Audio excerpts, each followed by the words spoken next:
오래전 제가 상업부조회 본부 임원으로 봉사하고 있을 때 몇몇 상업부조회 여건들과 신권 지도자들을 가르치고 훈련하는 임무를 맡게 되었습니다. 우리는 다른 도시에서 오전 훈련을 마치고 시간에 맞추어 그 모임에 도착했습니다. 저는 개회기도 찬송과 기도 후 첫 번째 연사였습니다. 개회 찬송은 때가 임박하니였습니다. 저에게는 익숙한 제목의 찬송가가 아니었고 개회 찬송으로 부르기에는 조금 이상하다고 생각했습니다.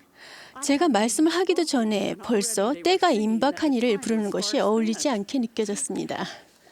찬송가를 부르기 시작하자 저는 곧 이 찬송가의 제목이 복음의 메시지를 전하고 사람들을 그리스도께 데려오기 위한 시간이 얼마 남지 않았음을 뜻한다는 것을 깨달았습니다. 4절의 가사는 그날 저녁 내내 제 마음속에 남았고 그때 이후로도 계속 남아 있습니다. 찬송가의 가사는 다음과 같습니다. 너의 목적을 굳건히 하라. 사탄이 너를 유혹하고 길 험해도 예수 너희 곁에 늘 함께 계시며 저 원수들이 너 대적하여도 주님은 항상 너를 지키시리.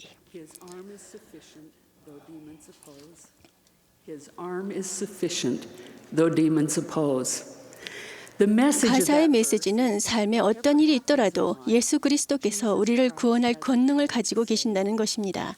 그분은 신성한 희생을 통해 우리가 영생을 얻도록 길을 마련하셨습니다. 참으로 그분의 사업은 사람에게 불멸과 영생을 가져다 주는 것입니다. 그분은 우리가 영생에 이르도록 하는 일을 행하는데 서로 도움으로써 그분을 돕기를 요청하셨습니다. 지난 10월 상업부조회 총회 때 백자매님께서 영생을 얻기 위한 우리의 목표에 도움이 되는 3가지에 대해 이야기하셨습니다. 그것은 다음과 같습니다. 신앙과 개인적인 의로움을 키웁니다. 가족과 가정을 강화합니다. 주님과 그분의 자녀들을 위해 봉사합니다. 이것은 가난하고 궁핍한 자를 찾아 돌보아준다는 의미도 포함됩니다. 우리가 이러한 일을 하고자 노력할 때 사탄이 우리를 유혹하고 시험할 것이라는 것을 알고 있습니다. 그러나 주님께서는 우리를 굳세게 하며 도와주실 것이라고 약속하셨습니다. 어린 시절 저는 부모님에게서 하나님 아버지와 예수 그리스도께서 저를 사랑하신다고 배웠습니다. 나는 하나님의 자녀임을 배웠습니다. 기억에 닿는 한 늘 그 사실을 알고 있었습니다. 부모님은 저에게 예수 그리스도가 우리의 구주이시며 그분을 통해서만 우리가 구원받을 수 있다고 가르쳐 주셨습니다. 또 저는 신앙을 키우려면 매일 기도해야 한다고 배웠습니다. 실제로 항상 기도할 필요가 있었습니다. 저는 제가 경전을 읽고 공부할 때 복음의 진실함에 대한 지식과 간증이 자라날 것이라고 배웠습니다. 저는 하나님을 사랑하라고 배웠으며 그분의 계명을 지킴으로써 그분께 저의 사랑을 보여드릴 수 있다고 배웠습니다. 어린 시절 저는 또한 성전의 중요성에 대해서 배웠습니다. 성스러운 성전 성약을 지킨다면 영생으로 가는 길에서 벗어나지 않는다는 사실을 어려서 배웠습니다. 우리를 각자는 신앙과 개인적인 의로움을 키우기 위하여 일생을 통해 이러한 원리들을 따라야만 합니다. 가족과 가정을 강화하는 것은 우리 각자의 책임이자 축복입니다. 우리 각자의 가정은 서로 다른 상황에 놓여 있습니다. 일부 가족은 가정에 어머니와 아버지, 자녀들이 있습니다. 일부 부부는 자녀들이 모두 독립했습니다. 많은 교회 회원들이 독신이며 일부는 편부모입니다. 배우자를 잃고 홀로 생활하는 회원들도 있습니다. 가족 상황이 어떠하든지 우리 각자는 가족을 강화시킬 수 있고 다른 가정이 강화되는 것을 도울 수 있습니다. 다음의 예는 가족을 강화시키는 한 가지 방법을 보여줍니다. 저는 아이다호주 보이시 지역에서 해야 할 일이 있었습니다. 토요일 오후 훈련 모임이 끝난 후에 저는 제 조카 딸 가족의 집에 머물렀습니다. 그날 저녁 아이들이 자러 가기 전에 우리는 짧은 가정의 밤과 경전 이야기를 시간을 가졌습니다. 아이들이 아버지는 리하의 가족에 대해 이야기했고 리하이가 어떻게 자녀들에게 주님의 말씀인 세막대를 굳게 잡아야 한다고 가르쳤는지에 대해 말해 주었습니다. 세막대를 굳게 잡음으로써 그들은 안전하게 되고 기쁨과 행복에 이를 수 있었습니다. 세막대를 놓는다면 더러운 강물로 빠질 위험에 처하게 되었습니다. 이 이야기를 아이들에게 설명하기 위해 어머니가 아이들이 붙들어야 할 쇠막대가 되었고 아버지는 아이들이 안전과 행복에서 멀리 떨어뜨리는 악마 역할을 했습니다. 아이들은 이 이야기를 좋아했고 세막대를 굳게 잡아야 하는 중요성을 배웠습니다. 경전 이야기 다음은 가족 기도 시간이었습니다. 어머니는 아이들이 눈에 심각한 문제가 생긴 감독님을 위해 기도를 드리도록 상기시켜 주었습니다. 3살 난 브루클린이 그날 저녁 기도를 했습니다. 아이는 그들이 받은 많은 축복을 하나님께 감사드리고 감독님의 눈이 망가졌으니까 축복해 주세요 라고 간절히 기도했습니다. 다음 날 아침 우리는 성찬식에 참여하여 자리에 앉았습니다. 브루클린과 다른 5살 난 언니인 케네디가 단상 위에 감독님 서 계시는 것을 보았습니다.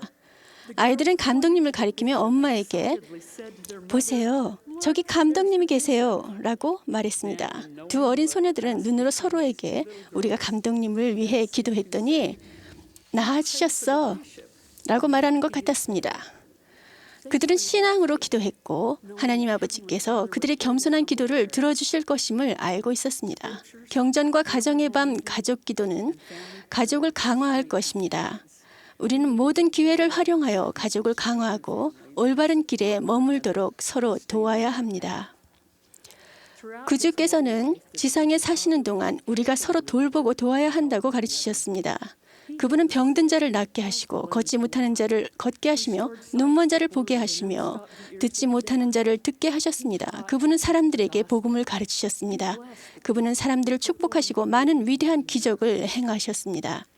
도움이 필요한 자들을 도울 기회는 어디에나 있습니다. 살아가는 동안 언젠가는 우리 각자도 어떤 점으로든 가난해질 수 있으며 다른 사람의 도움이 필요할 수 있습니다. 우리는 모두 구걸하는 자가 아니냐. 스펜서 W. 킴볼 회장님께서는 하나님은 우리를 알아보시며 우리를 굽어보고 계십니다.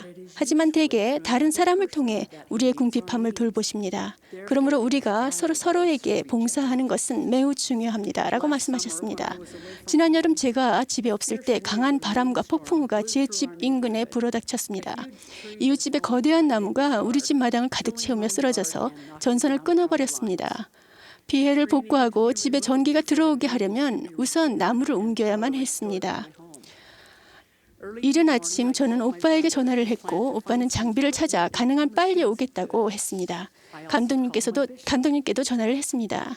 몇 분 이내에 감독님과 가정복음교사 전 스테이크 회장님 및 와드 형제들 10명이 휴대용 전기톱을 가지고 와서 이 재난을 빠르게 처리해 주었습니다. 제 방문 교사들은 그날 저녁 식사를 가져다 주었습니다. 그 이후에도 대제사 그룹, 장로 정원회와 이웃에서 더 많은 분들이 찾아와서 저와 제 가족이 엉망이 된 집을 치우는 것을 도와주었습니다. 그 상황에서 저는 도움이 필요한 사람이었습니다. 다른 사람들의 도움이 필요했습니다. 제 실망은 기쁨과 감사로 바뀌었습니다. 저는 사랑과 보살핌 받고 있음을 느꼈습니다. 그분들은 도움이 필요한 사람들을 신속히 알아보았습니다. 그들은 간증을 실천했으며 그들이 맺은 성약의 실제함을 보여주었습니다. 교회 본부에서 우리는 종종 홍수와 허리케인, 지진 및 다른 재난을 겪었을 때 여러분의 도움을 받은 교회 회원이 아닌 사람들에게서 감사의 편지를 받았습니다. 언제나 기꺼이 봉사하고 사랑하고 베풀므로써 예수 그리스도의 참된 제자가 되어주심에 감사드립니다.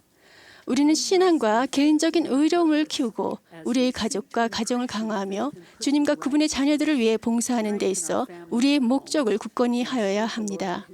사탄이 우리의 노력에 대적할지라도 저는 예수 그리스도와 그분의 희생, 대속의 권능에 대해 간증드리며 이를 통해 우리가 그분의 뜻대로 행하고 그 과정에서 우리의 노력을 확대시킬 수 있음을 간증드립니다. 예수 그리스도 이름으로 말씀드립니다. 아멘.